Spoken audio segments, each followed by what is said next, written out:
Assalamu alaikum frères et sœurs en islam, toujours un réel plaisir pour moi de vous retrouver. Et aujourd'hui mes frères et sœurs en islam, on va parler Inch'Allah sur le célibat. Aujourd'hui on sait, le prophète l'a dit sallallahu alayhi wa sallam dans un hadith où il dit le mariage c'est la moitié de la foi. Mes frères et sœurs en islam, je souhaite le mariage à moi et à vous aussi qui êtes encore dans le célibat. Mais en même temps il faut savoir que le célibat n'est pas une malédiction. Le célibat c'est une épreuve d'Allah aussi. C'est une épreuve d'Allah. Allah il veut voir comment on se comporte dans notre célibat. Comment on se comporte. Est-ce qu'on arrive à garder notre sexe? Est-ce qu'on arrive à faire preuve de chasteté? Est-ce qu'on arrive à baisser le regard? Allah, il veut nous mettre à l'épreuve. Mes frères et sœurs en islam, j'entends souvent certaines personnes dire « Ah, moi je veux me marier avant de mourir. Moi je ne vais pas mourir dans le célibat. » Il faut savoir que le célibat ou le mariage n'est pas un critère que Allah il regarde pour faire entrer qui que ce soit au paradis. Non.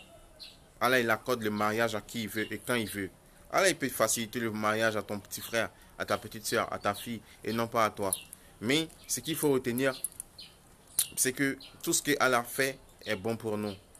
Tu peux être dans le célibat et être plus proche d'Allah subhanahu wa ta'ala que quelqu'un qui est dans le mariage.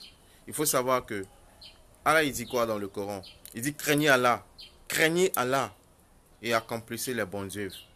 Allah il a réservé le paradis pour qui? Pour ceux qui craignent Allah subhanahu wa ta'ala, ceux qui croient et accomplissent les bonnes œuvres. Il n'a pas dit ici qu'il a gardé le paradis exclusivement pour les hommes mariés ou les femmes mariées.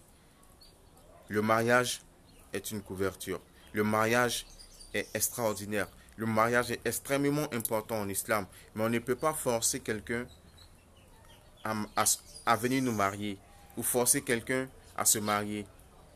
Tout vient avec le temps. Il y a certaines personnes qui donnent tout pour pouvoir se marier, mais ça ne marche pas.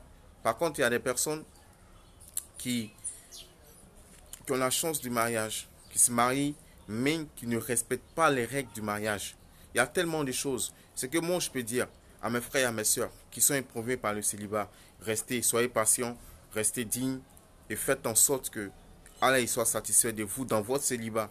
Comme ça, quand la mort vous trouve dans le célibat, alhamdulillah, vous pouvez espérer avoir le paradis. C'est ça le plus important. Nous souhaitons le mariage parce que le prophète a insisté sur le mariage. C'est une sunna, mais c'est une sunna qui est très forte. Et c'est une sunna que nous, on doit respecter parce que c'est la moitié de la foi. Ça représente beaucoup de choses. Et il va même jusqu'à dire que le paradis de la femme se trouve au pied de son mari. Mais ça ne veut pas dire qu'une femme célibataire ne rentrera pas au paradis.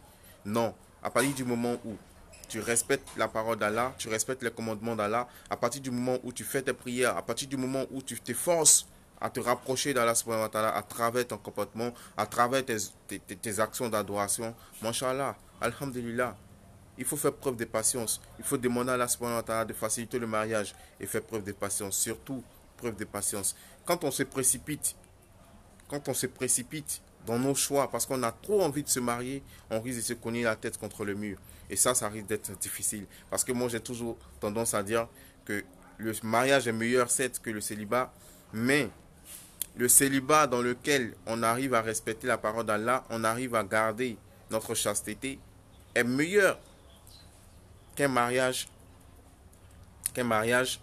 où on commet l'adultère.